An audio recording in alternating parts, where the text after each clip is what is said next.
Hi, welcome to the Libra Lures channel. Today we're going to tell you about the two largest sizes of the Embrion twisted model, the 7-inch 18cm 38.5 gram chunk and the 5-inch 12.5cm 13 gram one. The lure is characterized by a large, meaty tail combined with a wide body, which is also found in the classic embryo shad. This combination creates a really strong hydroacoustic wave, which works very well on the lateral line even of the most sluggish fish. For me, the most important thing is that the lure is effective and attracts fish, but it's also important that it pleases the angler's eye. That's why it's worth paying attention to the detailed craftsmanship of this lure. Fine scales on the back, ribbed sides, pronounced fins and gill cover, and even the brand name on both sides of the body. These are details worth taking a closer look at. That's why the entire lure combines both an angler's aesthetic appeal for the human eye and a design that is highly enticing to predators. Both the larger and smaller twisters are available in 12 great colors.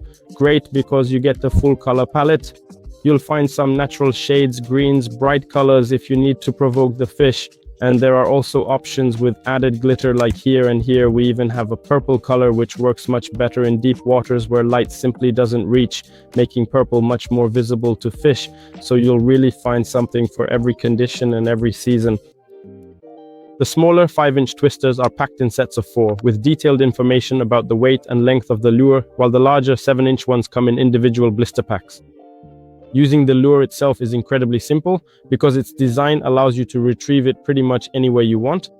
We can retrieve it steadily. I often twitch it as it drops, sometimes with quicker movements, and other times with a gentle, very slow retrieve, and the tail is already working. The body sways from side to side, enticing the fish. I usually reach for a twister when I'm dealing with fish that are feeding poorly or are practically inactive. Then I rig it very lightly with 3 to 5 grams. Sometimes I even fish without any additional weight at all because this lure works great that way too. And with such a slow fall, slow retrieve, I try to entice those predators that in theory weren't feeding before. And yet it's possible to tempt them to bite at that time. But still, those bites are often very weak, delicate, just barely hooked at the tip. That's why I try to use, if possible and if the fishing spot allows, a stinger hook. But I'll also show you other ways I rig these lures. I usually rig smaller twist tail lures on a classic jig head, size between 4/0 and 6/0. That's quite a wide range, but that's because depending on the brand, jig heads can often be different. The safest bet is to aim for those 4/0 to 5/0 sizes, and that'll work just fine. If I have the option and I'm in a situation where the fish aren't biting well, I even add a stinger to a 12.5cm soft bait like this. Here I actually have ready-made stingers, which you can also buy online, but you can make them yourself from swivels and split rings. Honestly, everyone has their own creativity when it comes to this. And with the soft bait rigged like this, you can see the hook sticking out halfway along the body. I attach the stinger by hooking it onto the eyelet where we mount the snap, or sometimes we tie it directly to the braided line. Then I attach the stinger underneath, and that's how the lure is rigged halfway along its body. On the other hand, with these 7-inch twisters, I usually fish in a similar way, that is with a jig head, but here I use a size 8/0 hook and a stinger attached underneath, unless, for example, if we're dealing with an overgrown spot or a weedy fishery or when leaves fall in autumn, then I simply remove the stinger and pike are still eager to bite on just a single jig head. They can easily swallow the whole soft bait without any problem. Or I typically utilize a screw-in rig, which is often equipped with 2 sharp treble hooks, though sometimes it might just feature a single robust treble hook. Here, I actually possess a ready-made rigging system. It's not the traditional screw-in type, but rather a small ingenious plate that you securely clip directly into the body of the lure itself. Subsequently, you simply and efficiently rig the treble hook or hooks onto the soft body of the lure, positioning one precisely in the front section and the other strategically placed towards the back. And with the lure meticulously rigged in this particular fashion, you can effectively and successfully fish in various conditions. There is absolutely no additional weight incorporated here, yet the lure still performs exceptionally well, exhibiting fantastic action and appeal. However, if your intention is to fish at significantly deeper depths, there exists a very practical solution known as attachable weights. And with a lure expertly rigged like this, incorporating these additional weights, you can fish effectively and with great confidence at pretty much any desired depth, exploring different water columns.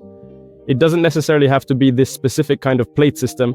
There are also numerous screw-in rigs available on the market, which I personally use and find very effective as well. You simply and securely screw it directly into the soft body of the lure, ensuring a firm attachment.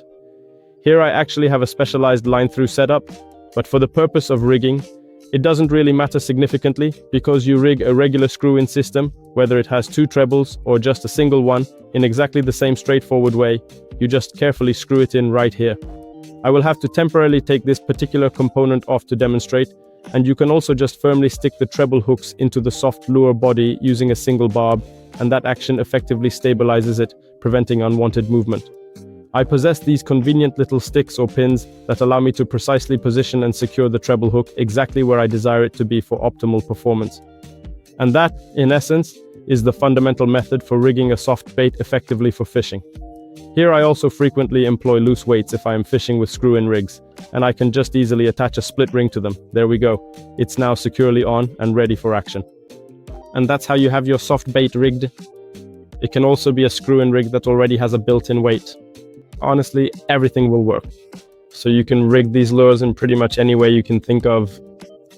For me, the classic jig head always works best, but I often fish with a screw-in rig too. I usually fish with screw-in rigs without any additional weight, and then I attach loose weights like these as needed. But you can also easily rig it with screw-ins that have a built-in weighted head. There's really nothing to be afraid of when it comes to underweighting such a large lure. It still works great and attracts predators very well. This approach has worked especially well for me in shallow waters when lazy, sluggish pike weren't interested in feeding at all. It was precisely this kind of rigged lure, which I could retrieve very slowly, either in the water column or just under the surface above the plants, that managed to draw out those inactive fish. And now let's go back a few days when the water wasn't frozen yet and there was no sign of winter behind me. And I'll show you how these lures perform by the water. There it is, finally right there at long last. It's not a really big fish, but it is quite something. Just look at this incredible sight. The entire massive twister is completely within its mouth.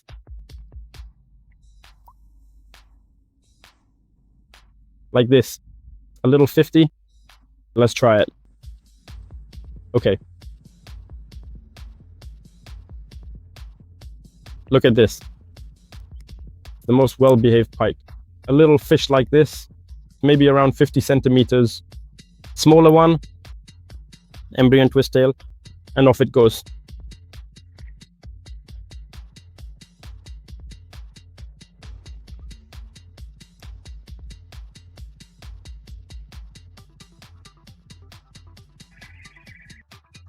There's a little one on the hook. Look at this. No, this is incredible. There are simply no lures too big for these fish. There just aren't any. Look at this. Such a little guy.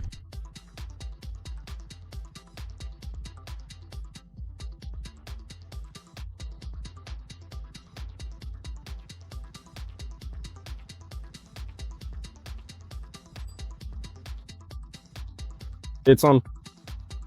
I was just playing around with the lure along the shore, but I had a feeling something would bite.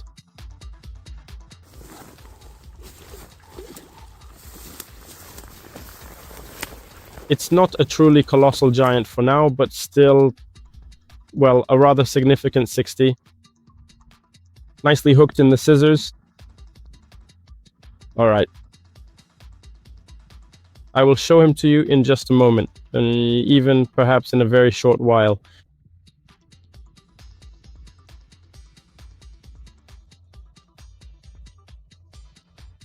This fish is quite a bit bigger than I initially anticipated or even imagined. It's already proving to be a truly nice and impressive specimen of a fish, much to my pleasant surprise.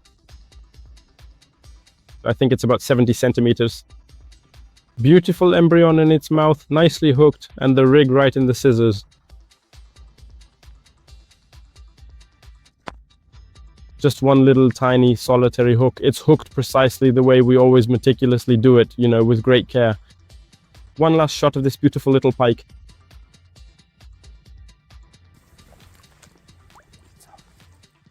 Since I'm currently by the tranquil water in this rather chilly winter weather, I decided to cast my fishing line for a little bit, and suddenly something quite unexpected hit.